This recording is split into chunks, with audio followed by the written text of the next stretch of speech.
Buenos días, amados hermanos. Vamos a continuar el estudio bíblico en el libro de los Hechos. Nos quedamos en el versículo 17 del libro de los Hechos de los Apóstoles, versículo 17, ahí fue que nos quedamos. Vamos a ponernos en las manos de nuestro Dios en oración y vamos a continuar con este estudio hermoso del libro de los Hechos. Oremos. Padre Santo, Dios Todopoderoso, Creador del cielo y de la tierra, te damos gracias, Santo Dios, por esa convicción, esa certeza, Señor, de que sabemos que ya estás aquí en medio nuestro. Desde el momento en que se levantó nuestro hermano a orar, sabemos que desde que hizo la oración el hermano Danca, tú estás aquí en medio nuestro. Ya tenemos esa seguridad de que nos escuchas y que estás aquí, Señor, de que este lugar es santo, de que este lugar es tierra santa y de que hoy seremos edificados, que ya cuidarás de nuestro hablar, de nuestro pensar, y tomarás cautivas nuestros pensamientos, nuestras conciencias. Tomarás control de nosotros por tu Espíritu para edificarnos y a mí para enseñar, Señor. Te ruego que así sea. Te lo suplicamos, te lo rogamos en el nombre de Cristo Jesús. Amén. Bueno, estamos estudiando el libro de los Hechos de los Apóstoles. Nos quedamos en el versículo 17. En el contexto estamos viendo, para que les quede claro, en el contexto que estamos viendo a Esteban, un diácono que había sido ordenado, de los primeros 7 diáconos que fueron ordenados. Lo estamos viendo a este hombre de una manera tan sorprendentemente predicando un mensaje antes de morir. Sabemos que terminando este mensaje prácticamente lo apedrean y muere, pero él está en este tiempo predicando un mensaje y no es un mensaje cualquiera, porque él está predicando el evangelio, él está predicando a Cristo.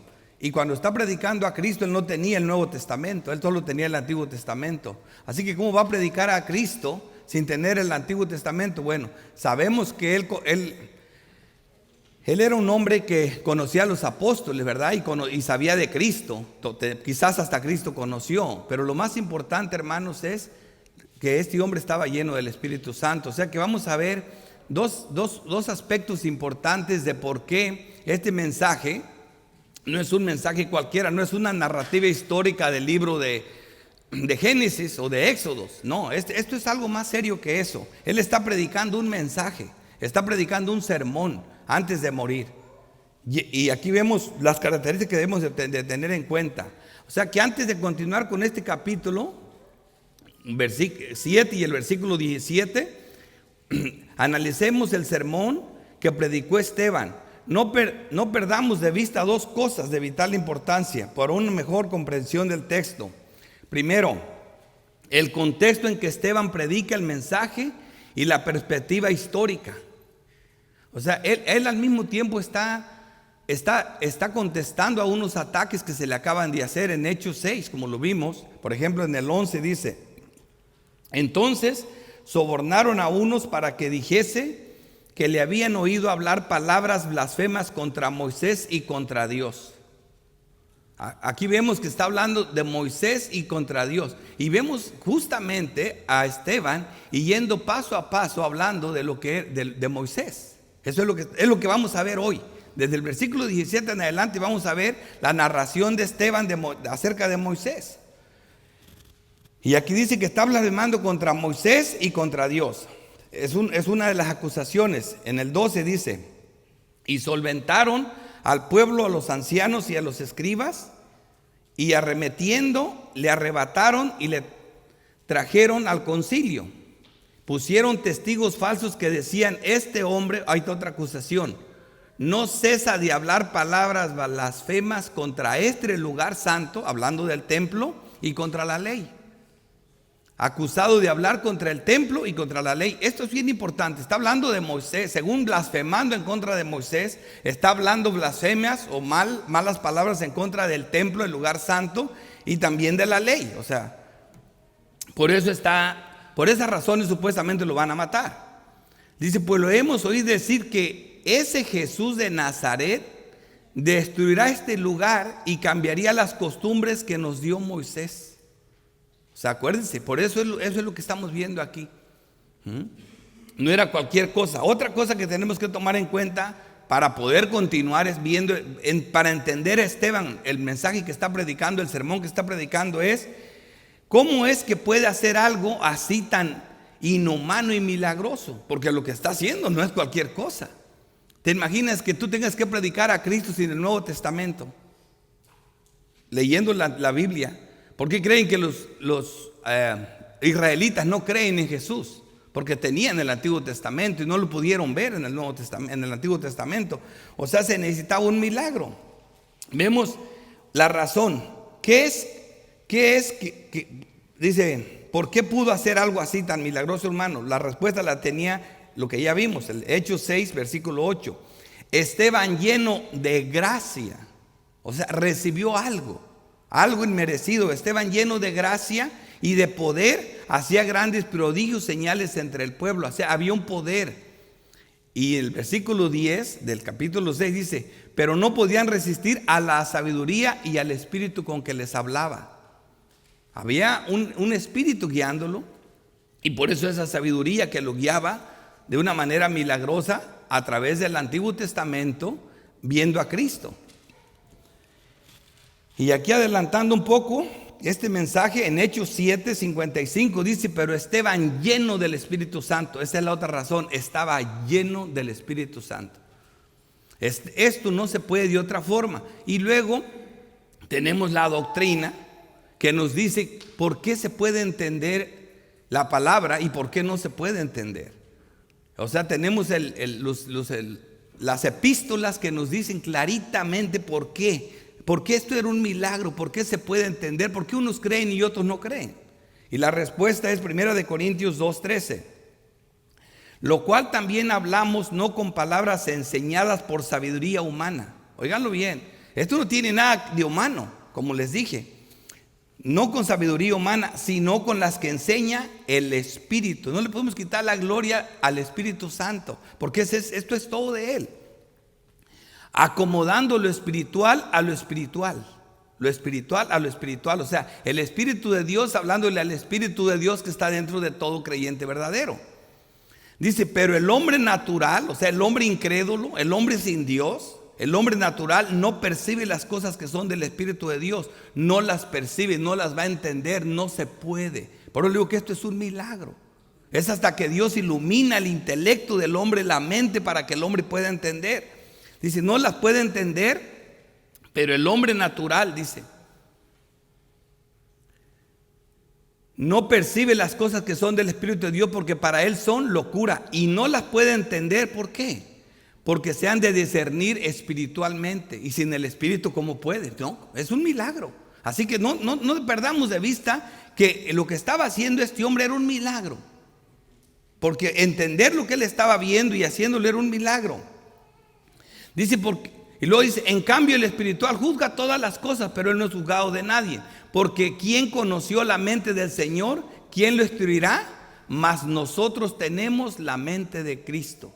Esta declaración ya la sabemos que no es otra cosa que el Espíritu de Dios guiándonos, iluminándonos el intelecto para poder entender las Escrituras. Y esto es un milagro. O sea que con estas dos perspectivas claras vamos a analizar, vamos a continuar. Que les quede claro por qué Esteban podía hablar así.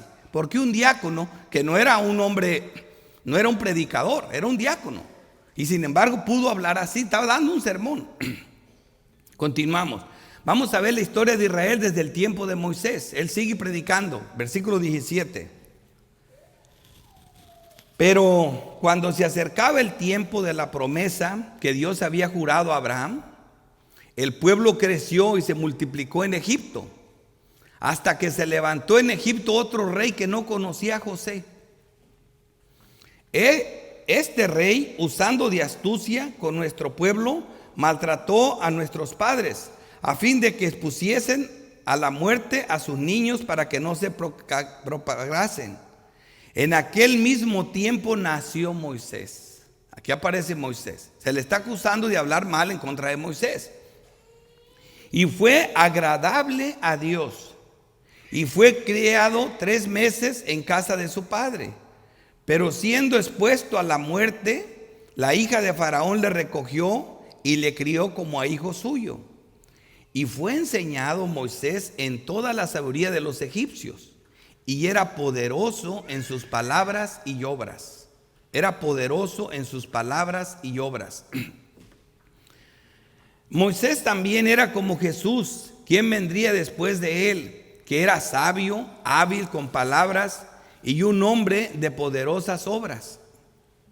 Este mismo vemos como Juan el Bautista y Jesús, desde que creció, estaba lleno de sabiduría, de conocimiento. Dios se había agradado en ellos. Esto no es nuevo, así como lo vemos en Moisés. Vemos esta declaración primero en Juan, ¿verdad? Dios le habla a Zacarías acerca del nacimiento de Juan y le dice que ese niño iba a estar lleno del Espíritu Santo desde el vientre de su madre. O sea, a los 6 meses, este niño vio cuando llegó Jesús y saltó de gozo dentro del vientre de Isabel. Y fíjate lo que dice Lucas 1:80. Y el niño crecía y se fortalecía en espíritu, al igual que Moisés, y estuvo en lugares desiertos hasta el día de su manifestación a Israel. Y luego, por otro lado, en el mismo Lucas, vemos que el Señor Jesucristo, las mismas características. Lucas 2:51. Descendiendo con ellos y volvió a Nazaret y estaba sujeto a ellos, a sus padres, a su madre, y guardaba todas estas cosas en su corazón, su mamá de Jesús. Y Jesús crecía en sabiduría y en estatura y en gracia para con Dios y los hombres.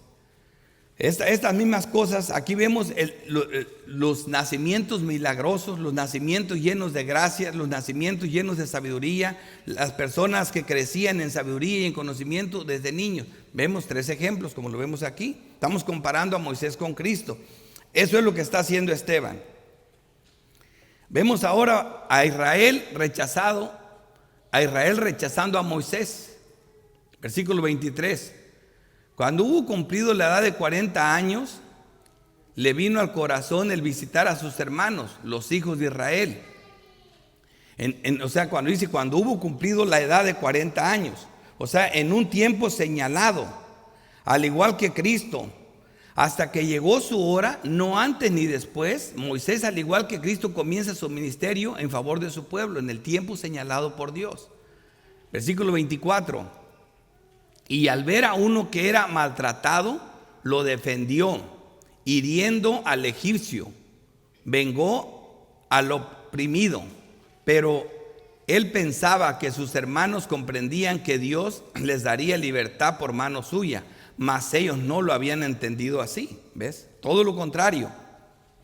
Y el día siguiente se presentó a uno de ellos que reñían y le ponía en paz diciendo: varones, hermanos sois, ¿por qué os maltratáis el uno al otro? Entonces el que maltrataba a su prójimo le rechazó, diciendo: ¿quién te ha puesto por gobernante y juez sobre nosotros? Acuérdate que estas palabras se las está leyendo, se las está predicando Esteban. No está leyéndoles la Biblia, les está predicando estas palabras. Les está diciendo: ustedes rechazaron a Moisés, ¿se les olvidó? Sus padres rechazaron a Moisés. O sea, ¿a dónde los trae? De la misma manera que ustedes están rechazando a Cristo. ¿Entienden? ¿Por dónde lo lleva? Esteban no va caminando, está predicando el evangelio a los israelitas. ¿Quieres tú matarme? Continuamos con la historia. Como mataste ayer al egipcio. Al oír estas palabras, Moisés huyó y vivió como extranjero en tierra de Madián, donde engendró 2 hijos. Las mismas cosas, el rechazo del pueblo de Israel costó que Jesús se pasara más en Galilea que en Judea. Ahora, al igual que Cristo, no solo fue vendido por sus hermanos, sino rechazado por ellos. Vemos en Mateo 27:9, así se cumplió lo dicho por el profeta Jeremías cuando dijo: y tomaron las 30 piezas de plata, precio del apreciado, según precio puesto por los hijos de Israel. Los hijos de Israel pusieron ese precio. Isaías está profetizando que Cristo iba a ser vendido, al igual que lo fue vendido también José, ¿verdad? Y luego aquí abajo en Juan 1:11 dice: a los suyos vino y los suyos no lo recibieron. Vemos nosotros el mismo rechazo que sufrió Jesucristo en manos con Israel, lo mismo que le pasó a Moisés, le pasó a Jesucristo. Eso es lo que a eso lo está llevando Esteban. Los está haciendo que se les compunja el corazón, los está llevando a constreñirlos, los está llevando a la palabra. Les está hablando: ustedes me acusan de hablar mal de Moisés. Miren lo que yo pienso de Moisés. Dios se apareció a Moisés en el Sinaí. Vamos a continuar, versículo 30. Ahorita me detengo. Pasados 40 años, un ángel se le apareció en el desierto del monte Sinaí, en la llama de fuego, en una zarza. Entonces Moisés, cuando retomo la lectura, ustedes piensen que Esteban sigue predicando. Esteban sigue predicando la palabra de Dios. Entonces Moisés, mirando, se maravilló de la visión. Acuérdense que está hablando que se le apareció Dios en una zarza, en el monte. No había nada especial, simplemente allí apareció. Dice: entonces Moisés, mirando, se maravilló de la visión, y acercándose para observar, vino a él la voz del Señor: yo soy el Dios de tus padres, el Dios de Abraham, el Dios de Isaac y el Dios de Jacob. Y Moisés, temblando, no se atrevía a mirar. Vemos a Esteban que comenzó hablando de Abraham, ¿verdad? Y de los patriarcas. Ahora lo vemos cómo se brincó a Moisés y está haciendo una conexión entre los patriarcas y Moisés, como el Dios de ambos. Y les dijo: le dijo el Señor: quita el calzado de tus pies, porque el lugar en que estás, tierra santa es. Y esto es importantísimo, hermanos. Este texto, ¿por qué lo trajo él aquí? No crean que es cualquier cosa. Acuérdense de qué otra cosa lo acusaron de ellos: de blasfemar contra este lugar santo, contra el templo. De blasfemar contra el templo, y por eso él va ahí. ¿Qué es lo que tiene de grandoso el templo? La presencia de Dios. A eso lo lleva Esteban, o sea, va dándoles donde les tiene que dar, dirigido por el Espíritu Santo, hermano. Ustedes dicen que esto es grande. Lo lleva a Moisés. ¿Por qué fue grande ese lugar? ¿Por qué se quitó los zapatos? Porque Dios se le había manifestado ahí. Ahí lo llevó. Ciertamente he visto la aflicción de mi pueblo que está en Egipto, y he oído sus gemidos, y he descendido para librarlos. Ahora pues ven, te enviaré a Egipto. Ahí vemos esto, a donde lo lleva. Ahora sí, otra vez, Esteban enfatizó uno de los puntos principales de su predicación: aclararles que Dios, su gloria y su morada no eran confinados al templo. No estaban confinados a un lugar específico. Como ya se los había mencionado antes, Dios apareció a Moisés en el desierto antes que siquiera hubiera un tabernáculo o templo, y a Moisés en tierra de paganos, a Abraham, en Ur de los Caldeos, en Mesopotamia. O sea, Dios, el lugar santo es donde Dios se le manifiesta a su pueblo. Y vemos entonces, Esteban enfatiza que Dios llamó y comisionó a Moisés como a Cristo. Y aquí vamos a ver los textos, por ejemplo, estos textos que ya trajo anteriormente el pastor Javier, como Hebreos 3:1.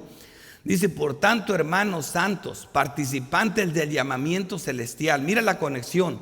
Considerad al apóstol. Aquí es importante porque es la única y la primera vez que a Cristo se le llama apóstol.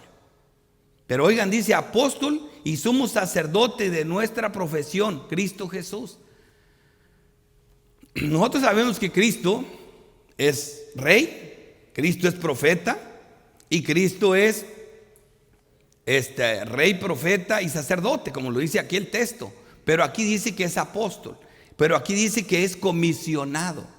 Apóstol, ¿en qué sentido? Ya lo vimos anteriormente, en el sentido de lo que significa la palabra apóstol. Es uno enviado o uno comisionado con un mensaje especial. Uno enviado, comisionado con un mensaje especial. Entonces, en ese sentido, tanto Moisés fue comisionado ¿a qué? A sacar a su pueblo de Egipto de la esclavitud. Y Cristo fue comisionado ¿a qué? A sacarnos a nosotros y a todo su pueblo, incluyendo Israel y el mundo entero que creyó en él, a sacarnos de la esclavitud, no del faraón, sino del diablo, y llevarnos a la Canaán celestial. La misma comisión, el mismo apostolado. Así lo lleva Esteban. Ahora nosotros estamos nutriéndolo con la doctrina, pero Esteban no la tenía. Él lo lleva ahí. Nosotros viendo estos textos decimos, oh, qué bien concuerda, pero yo estoy trayendo la doctrina. Versículo 2 de Hebreos 3:2 dice, el cual es fiel, el cual es fiel, el cual le constituyó como también lo fue Moisés en toda la casa de Dios. Hablando de Jesús, dice, porque de tanto mayor gloria que Moisés es estimado digno este. Parece que esto es lo que les quería decir, pero no tenía esta palabra escrita. Qué hermosura, ¿no? Ellos están diciendo que blasfemó de Moisés. No blasfemó de Moisés, le está hablando la superioridad de Cristo versus Moisés. Eso es lo que le está diciendo. Porque de tanto mayor gloria que Moisés es estimado digno este, cuanto tiene mayor honra que la casa el que la hizo. Porque porque toda casa es hecha por alguno, pero el que hizo todas las cosas es Dios. Y a Moisés a la verdad fue fiel en toda la casa de Dios como siervo para testimonio de lo que se iba a decir. Pero Cristo como hijo sobre su casa, fíjate lo que dice aquí, la cual somos nosotros.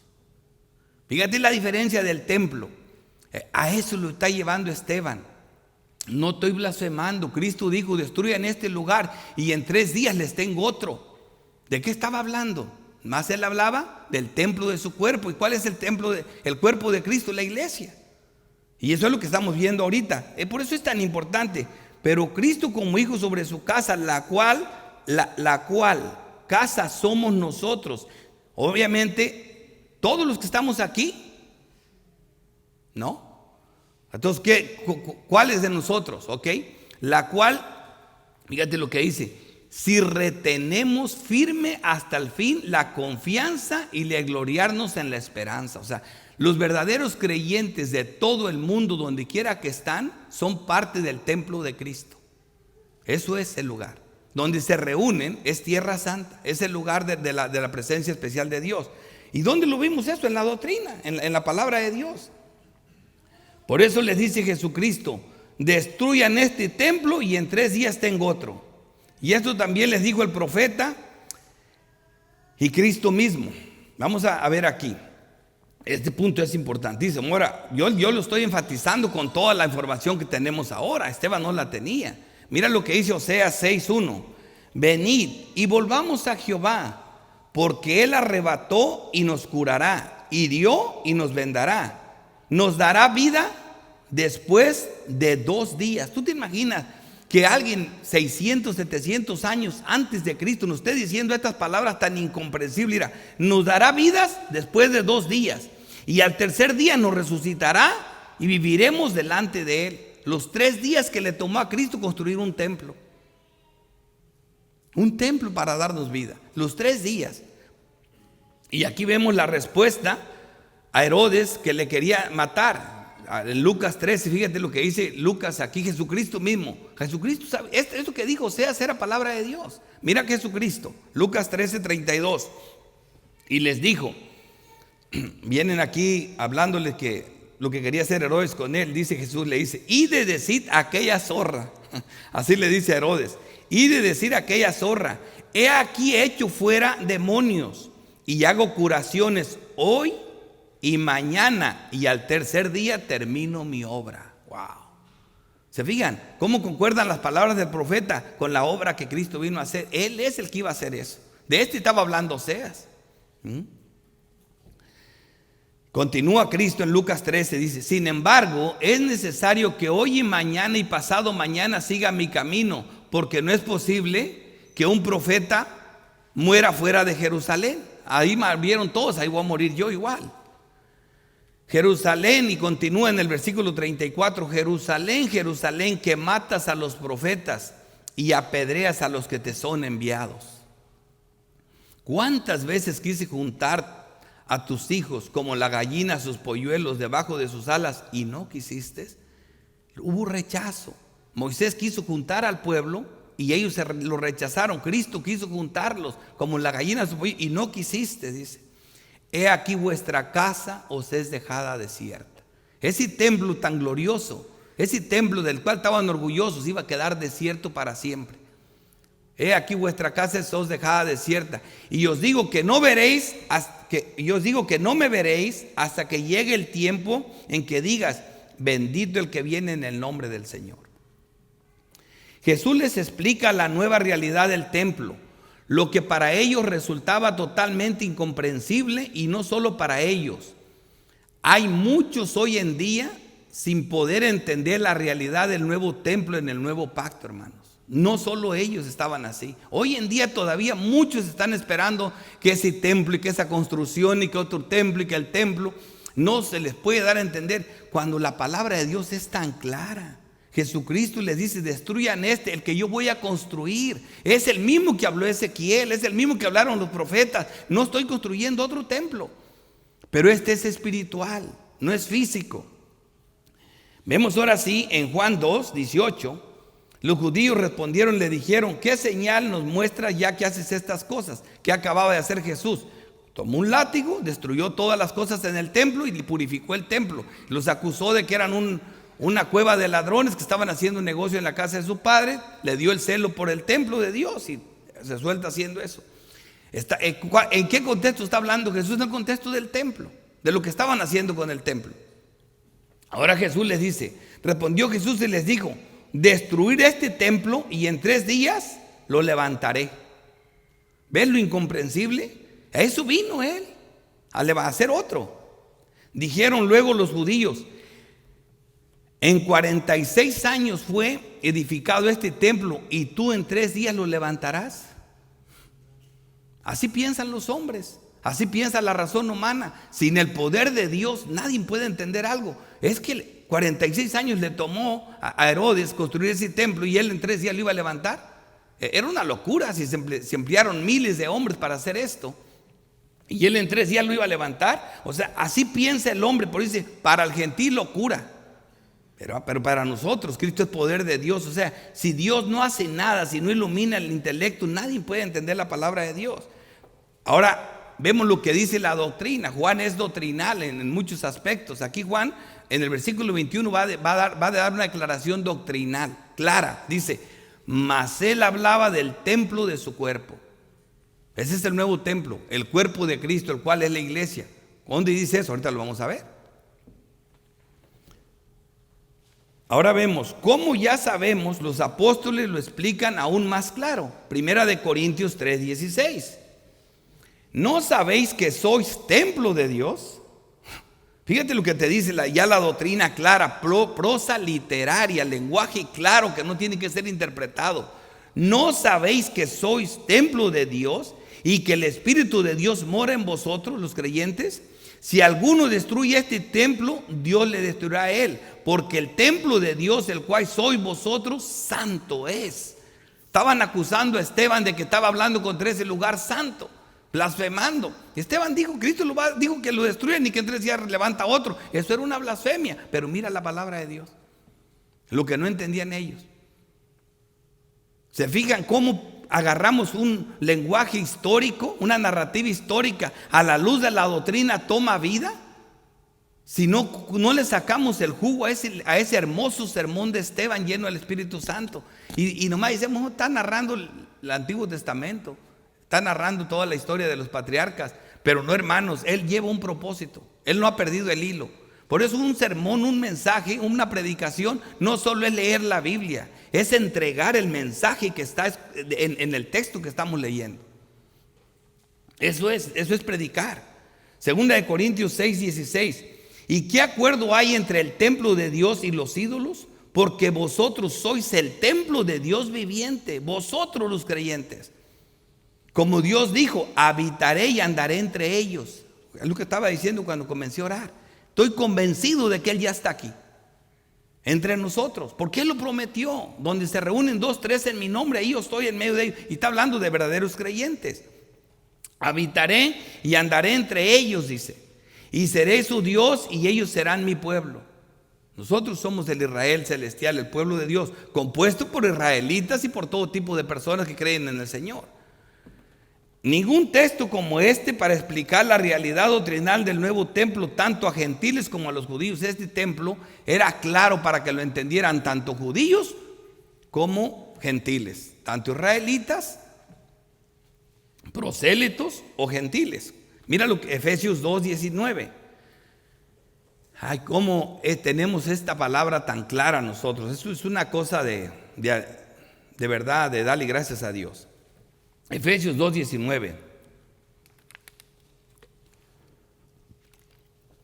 Así que ya no sois extranjeros ni advenedizos. Nos está diciendo eso en comparación con Israel, sino conciudadanos de los santos. O sea, somos iguales que los santos, que Israel, y miembros de la familia de Dios, edificados sobre el fundamento de los apóstoles y profetas. Eso es lo que tenemos, profetas y apóstoles, apóstoles y profetas, el mismo mensaje, siendo la principal piedra del ángulo Jesucristo mismo. O sea, tanto los apóstoles como los profetas hablaron de Cristo. Cristo es la principal piedra del ángulo. Dice, en quien todo el edificio, mira cómo se describe el templo de hoy, la iglesia de hoy, está hablando de un edificio, hermano. Dice, aquí vemos una alegoría, claro, de un edificio, en quien todo el edificio, bien coordinado, va creciendo para ser un templo, pero santo en el Señor. Para ser un templo santo en el Señor. Y por último tengo a Primera de Pedro 2:4. Acercaos a Él, piedra viva, desechada ciertamente por los hombres, mas para Dios escogida y preciosa. Vosotros también, el pueblo de Dios, de ambos pactos, todos los creyentes, dice, como piedras vivas. O sea, nosotros como piedras vivas somos parte de esa construcción celestial. Nosotros como piedras vivas, sed edificados como casa espiritual. Así que lo que estamos viendo aquí es, ahora están entendiendo lo que está haciendo realmente Esteban cuando está predicando este mensaje. No es cualquier cosa. Me voy a detener aquí por si tienen alguna pregunta, algún comentario, porque ya estamos viendo esto lo hemos leído mucho, pero quiero que lo entiendan, que se pongan en el contexto de lo que realmente estaba pasando en ese momento. Pueden comentar o preguntar, y ya saben que no voy a avanzar hasta que eso pase.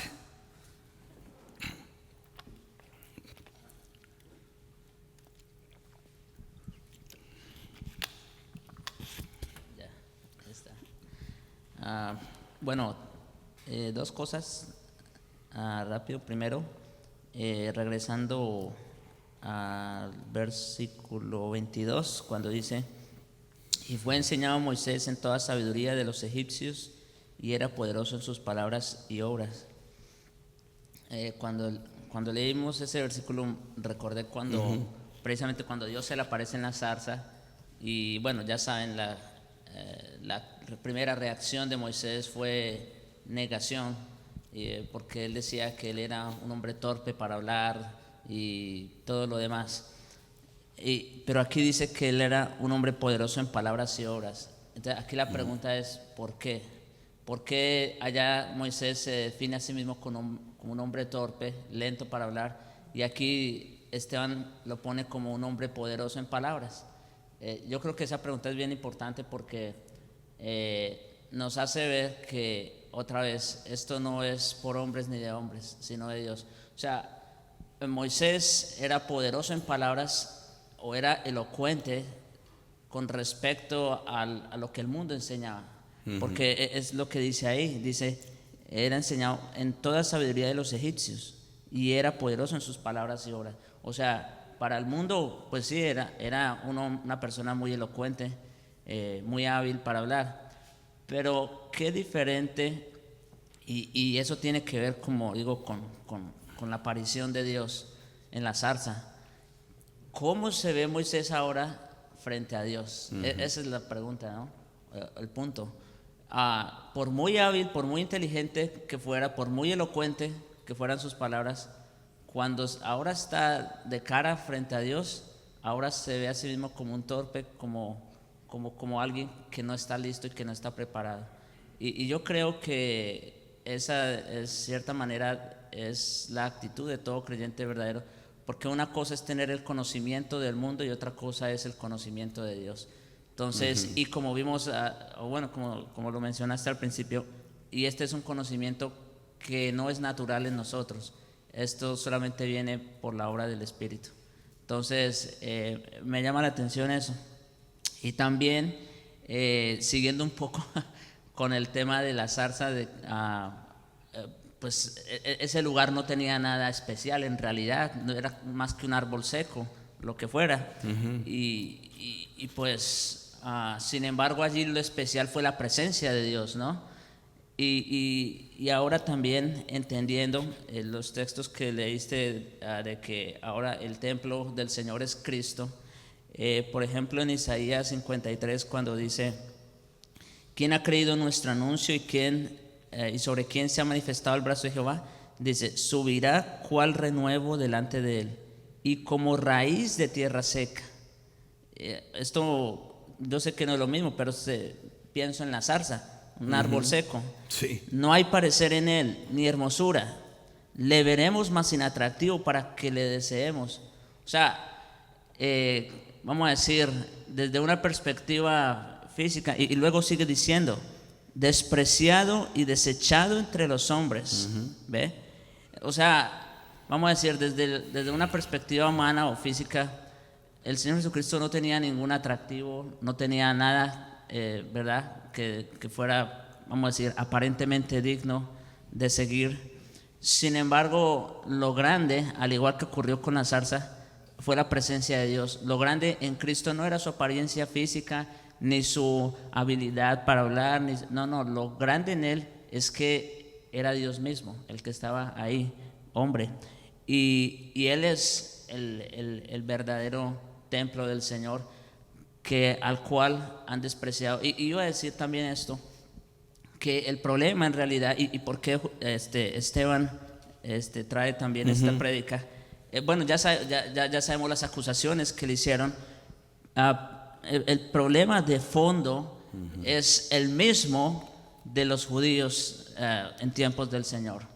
Ellos solamente se fijaban en lo externo. Ellos, según amaban a Moisés y lo tenían en alta estima, pero ellos solamente se quedaron en lo externo de la ley. Ellos amaban el templo y lo cuidaban con tanta belleza y con tanta cosa, pero se olvidaron de que realmente la importancia del templo era la presencia de Dios. O sea, se quedaron solamente en lo externo. Eran solamente personas religiosas que no tenían el Espíritu del Señor. Sí, se quedaron con los tipos, con las sombras. Con las sombras. Ajá. No vieron la sustancia. Al hermano Danca. Sí, en ese sentido que decía el pastor que adoraban al templo, mi pregunta es: ¿desde cuándo no estaba la presencia de Dios en ese templo? Porque no sé si yo me equivoco, porque creo que desde la reconstrucción de Nehemías y Esdras, de Ezequiel, creo que Dios ya no habitaba en ese templo. No sé si me equivoco, pero eso es lo que lo hace santo realmente el templo, la presencia de Dios. Sí. Entonces, ¿desde cuándo ya? Porque creo que desde esa construcción de ese templo ya no había no estaba el arca, no estaba la presencia de Dios. Entonces estaban adorando solamente a lo que era un edificio. Sí. Y realmente no estaba la presencia de Dios. Bueno, mira, la destrucción completa se dio hasta el 70 DC por Tito, el hijo del emperador Vespasiano. Pero Pero sí, efectivamente, si el mismo sumo sacerdote, Anás, y el antecesor Caifás eran unos diablos prácticamente, sin embargo, sí se manifestaba todavía Dios en ese lugar. Tenemos el caso de Zacarías, ¿se acuerda? Le tocó por oficio entrar en la presencia y se quedó mudo porque Dios se le manifestó ahí, porque le tocó por suerte, según la costumbre como era, y entró al lugar santísimo y se le apareció Dios ahí a hablar con él. Entonces se quedó mudo. Entonces sí vemos que Dios se seguía manifestando. Inclusive Jesucristo, cuando sanaba a personas, le decía: ve y cumple con todo lo que la ley dice al templo. O sea, cumple con el ritual. Vemos a María cumpliendo con llevar su ofrenda, su palomita. O sea, que el templo tuviera podrido lo que estaba adentro, la gente, no quería decir, el templo todavía tenía su valor mientras estaba en pie. Hasta que, claro, Jesucristo lo establece el nuevo. Ya la destrucción física llegó años después, ¿verdad? Porque en el 33 Jesucristo prácticamente logró el nuevo templo, el espiritual. Pero destruido como tal el edificio fue en el 33. Ahora, después de Cristo ya no tuvo ni una validez. Ahí sí. Sí, la hermana quiere decir algo. Tú di, Javier, lo que vas a decir. Sí, no, solamente para agregar algo que o para confirmar eso de que aunque lo que ya estaba dentro del templo ya había mucha pudrición, ¿verdad? Eso me recuerda también lo que dice Cristo precisamente de una de las iglesias en Apocalipsis. Dice: tiene nombre de que vives, pero estás muerto, estás apestado. O sea, y por eso a esa iglesia le dice: estoy a la puerta y llamo. ¿Por qué? Porque aunque ya no habita ahí, ya no habita en ese lugar, porque ya son más los demonios que los espirituales ahí. Entonces, pero todavía está sacando algunos que sí son de verdad. Si no, no le manda una carta. Si no, le no mandó le manda una carta carta a los poquitos que quedaban ahí. Es más o menos eso. Es lo mismo que estaba pasando con el templo. Ya la mayoría de lo que había estaba dañado, estaba echado a perder. Pero aún así todavía tenía validez. ¿Hasta cuándo? Como vimos en Hebreos, hasta el tiempo de reformar las cosas. En otras palabras, hasta que Cristo, el verdadero sacrificio, fue ofrecido en el altar celestial. A partir de ahí. Sí. Por eso el autor de los Hebreos, su énfasis es en que ya no miren a ese templo, porque ese templo ya no tiene ninguna validez. Pero eso después de Cristo. Ahora sí ve con la hermana.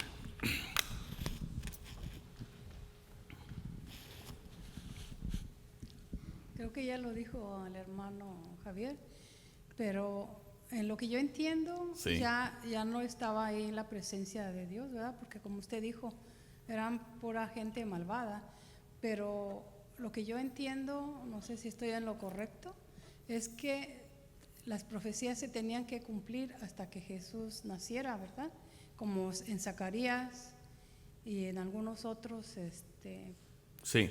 Yo les digo que las profecías, hermanas, algunas profecías apuntaban ya agárrale el micrófono, te lo está. Algunas profecías apuntaban a lo que ocurría con los pueblos vecinos, con las guerras inmediatas, con algunas destrucciones inmediatas y eso. Otras profecías apuntaban a Cristo, ¿verdad? Cuando llegara. Otras profecías apuntaban al fin del mundo y otras profecías apuntan al estado eterno, a cómo va a ser la vida después de que Cristo regrese por segunda vez en gloria. Así que las profecías tenemos que ver a dónde apuntan, pero sí, muchas apuntaban a Cristo, la mayoría, toda, el grueso de la profecía.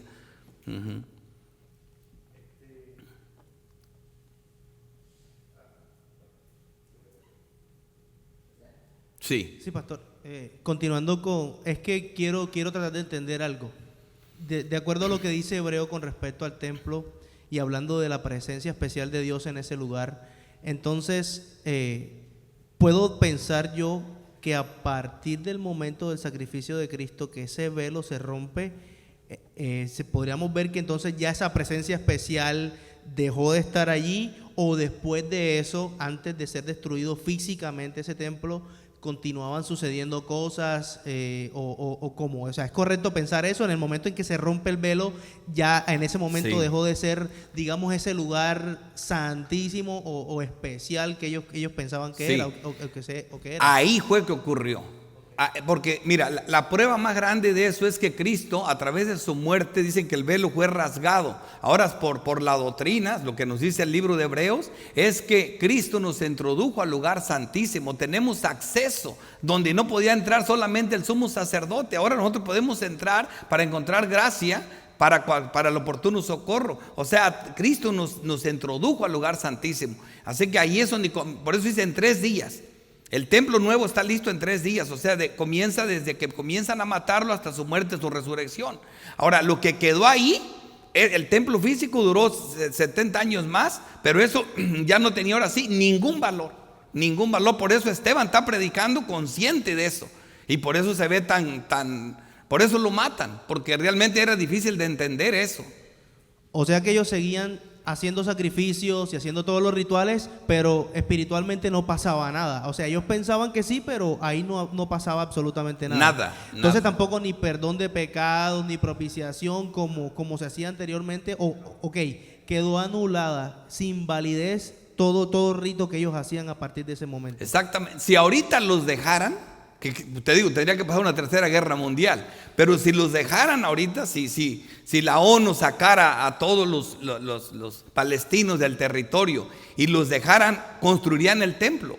Pero como sabemos, ahí en el lugar donde está el templo, el templo principal, lo que era el templo de Salomón, le pertenece a los musulmanes. Y ahí está también la iglesia católica presente. Entonces, sí, pero para ellos eso es una abominación. Si los dejaran, construirían el templo y sacrificarían otra vez. Así están todavía. Entonces, pero obviamente sin ningún fundamento y ya ningún apoyo, es lo que Esteban les está diciendo. Por eso le costó la vida, porque se metió en terreno muy difícil. Y más en ese tiempo. Sí, mi hermano. Una pregunta, ahorita en la actualidad existen personas en la Reforma que creen que se va a construir nuevamente ese templo. Mira, hablan, ese es otro tema, ¿verdad? Porque eso entramos a la parte escatológica.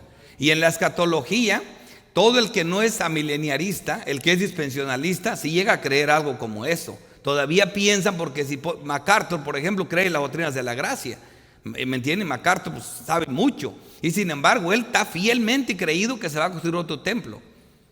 Ahora yo te digo lo pueden construir, pero eso no es lo que está hablando la palabra. A mí no me importa si lo construye. No quiere decir que al rato vamos a poner bien una 3ª guerra mundial y los judíos comienzan a construir el templo y me van a decir, pastor, usted se equivocó porque ya lo está construyendo. Lo pueden construir 1000 veces, eso no tiene fundamento, no tiene nada que ver, ¿me entiendes? Pero ellos siguen con esas ideas. Yo ya sé de qué se trata lo que la Biblia dice. Aunque ellos no tengan eso, ahora sí hay una postura escatológica que creen todavía eso, sí la hay. Sí, tienes razón. Bueno, ¿se fijan la diferencia? Cuando traemos un tema, lo analizamos de esta forma, es interesante que se participe porque de esa manera vemos. Yo ya no voy a avanzar más, todavía si tienen una pregunta, un comentario, voy a estar aquí, porque hay el hermano Rolando. Sí, porque ya aquí me quedé.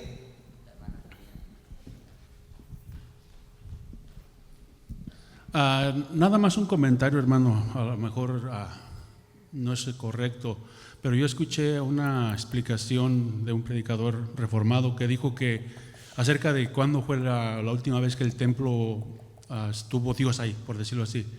Y dice que ahí en el texto que leyó usted hace momentos, donde dice que le dice Jerusalén, Jerusalén, que matas a los profetas que te son enviados. ¿Cuántas veces quise recogerte, verdad? Como la gallina recoge sus polluelos y no quisiste. Luego dice, mas he aquí vuestra casa, mas yo les digo ahora que vuestra casa es dejada desierta. Entonces el predicador dijo que allí estaba diciendo que era la última vez. Cuando Jesús salió de ahí del templo esa vez, en esa ocasión que dijo eso, fue la última vez que salió para no volver. Que era como implicando pues que fue la última vez que Dios estuvo en ese templo. Sí, solamente. No es correcta esa interpretación porque está usando la historia, lo que se dijo ahí, en contra de la doctrina. La profecía anunció que el que iba a construir el nuevo templo era Cristo, ¿verdad? Y hasta que no fuera rasgado ese velo, y nos diera acceso al trono de gracia, el templo nuevo iba a estar en pie. Por eso dijo, destruyan, lo que de hecho lo hicieron. Ellos destruyeron el templo, no físicamente, destruyeron la esencia espiritual, la pureza santa del templo, ya estaba destruida. Eso sí, el templo, pero como le digo, todavía seguían, no podía ser. Jesucristo nunca se atrevió a decirle a los discípulos, ¿saben qué? No tiene ninguna validez que vayan al templo. Nunca les dijo eso. Inclusive cuando la única vez que se menciona diezmo por boca de Cristo, le dijo que no dejaran de hacer lo otro, porque todavía no podía evitarles el diezmo, porque estaban en el antiguo pacto.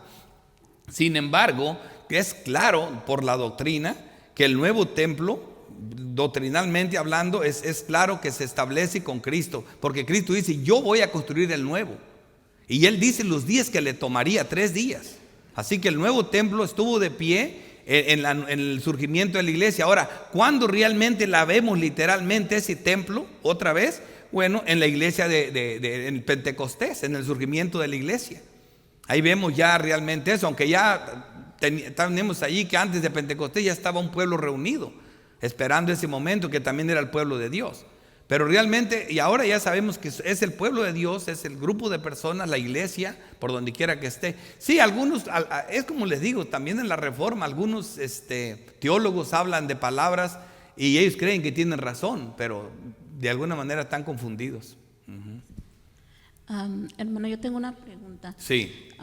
Tengo entendido que cuando los profetas cuando profetizaban, no estaban entendiendo que la venida de Cristo venía en 2 etapas, venía una como cordero y otra como león. Entonces ellos como Juan el Bautista, cuando él pregunta que vayan y pregunten si él es si es nuestro Señor Jesucristo el que habían enviado, entonces como que es donde nosotros confundimos si está hablando en la primera venida o en la segunda venida. Sí, es que en la primera venida, como dice, yo no vine a condenar al mundo, sino que el mundo fuera salvo por él.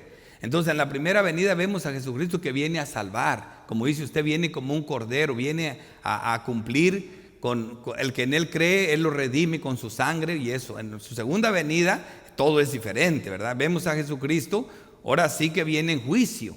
Bien, por eso dice, ¿quién es ese que viene de Borja? ¿Por qué son rojos tus vestidos? Dice, porque vengo a salpicarlos de la sangre del Agar, ¿verdad? Entonces vemos a Jesucristo en juicio, que ya en la segunda venida ya no viene a salvar, viene a condenar a todo el que no creyó. Ahora, también los profetas mismos, está claro que no entendieron lo que profetizaban muchos de ellos. Por eso dice Pedro, cosas que aún anhelaron mirar aún los ángeles. Y también vemos nosotros que dice que los profetas profetizaron, dice Pedro, de la gracia destinada a él, que ellos mismos no entendían. Ellos hablaban de Cristo, profetizaron estas cosas, pero era tan incomprensible para ellos creer algo de esa naturaleza. Mismo a Judas, ¿qué le pasó? Judas Iscariote pensaba, si él va a restaurar el reino, obviamente va a tomar el imperio, va a destruir a los romanos y va a establecer un imperio. Él creía eso, porque si él iba a ser el nuevo rey, que iba a establecer un reino, según las profecías era que después Dios dice enviará un rey que no será jamás, un reino que no será jamás destruido, que despedazará a todos los otros reinos. Y de esos reinos estábamos hablando de los medo-persas, de los griegos, del imperio de Babilonia, del imperio egipcio, todos romano. Pues bueno, dice, había una profecía que iba a haber un reino que iba a demoler todos los otros reinos.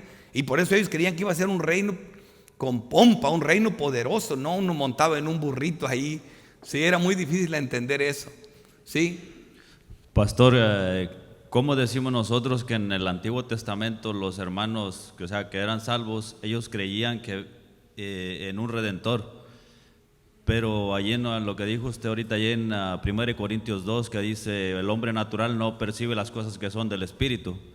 Y en ese mismo capítulo dice, cosas que ojo no vio ni oído yo, son las que Dios ha preparado. ¿Verdad? Entonces, y en Efesios dice que necesitamos las arras que son del Espíritu. ¿Cómo es que ellos son salvos si ellos no percibían esas cosas, no tenían el Espíritu? Sí, y siempre lo hemos dicho aquí en esta iglesia, los patriarcas, las personas del Antiguo Testamento se fueron salvas en una fe en el futuro, apuntando a Cristo, en algo que no había ocurrido, ¿verdad? Nosotros somos salvos en la fe de algo que ocurrió en el pasado, hace miles de años, ¿verdad? Más de 2000 años. Entonces nuestra fe tiene su origen hacia atrás, la fe de ellos lo tenía hacia adelante. Entonces ellos, por ejemplo, te imaginas que Job pudo decirse, yo sé que mi Redentor vive, y cuando se levante del polvo, él entendió por el Espíritu Santo, el mismo que nos capacita a nosotros, que su Redentor vivía y se iba a levantar del polvo. Entonces mi punto es, ¿cuál es la diferencia, hermano? Lo que usted quiere saber, bueno, en el Antiguo Testamento el Espíritu Santo venía y capacitaba a las personas, ¿verdad? Las capacitaba y luego dejaba un tiempo y luego volvía a venir cuando estaba en otra. Así es como Dios se manifestaba al hombre. Por un tiempo un silencio y luego venía y seguía guiándolos. Ahora, en el nuevo pacto, Dios le promete a Cristo que en el nuevo pacto el Espíritu Santo iba a venir y iba a morar permanentemente en los creyentes. En la nueva dispensación ya el Espíritu se queda con el creyente, no entra y sale, como pasaba en el Antiguo Testamento. En el Antiguo nadie lo tenía de esa forma como lo tienen ahora. O sea, hay una diferencia en cuanto a eso.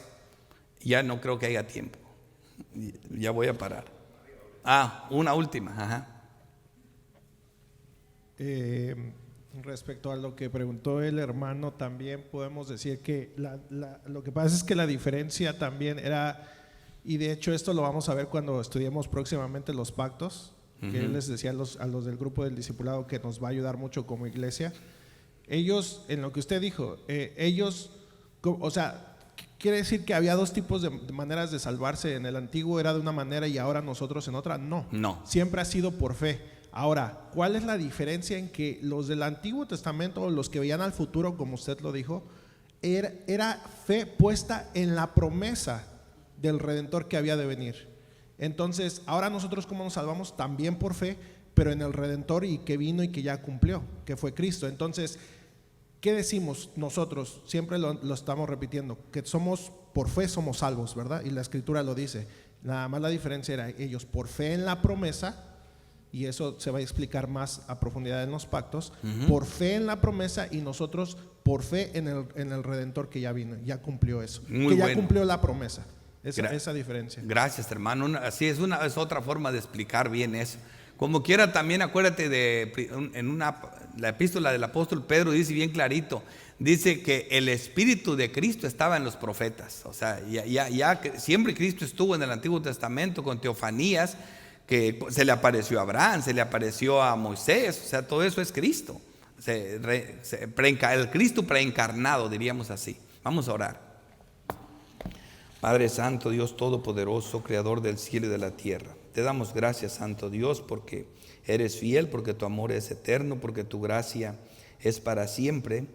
Te rogamos que sigas con nosotros, Padre Santo, en este día, dándote gloria y alabanza en todo, que llenes al pastor Javier de tu conocimiento, de tu gracia, que sea lleno del Espíritu Santo para que pueda predicar el mensaje. Bendícenos y guárdanos.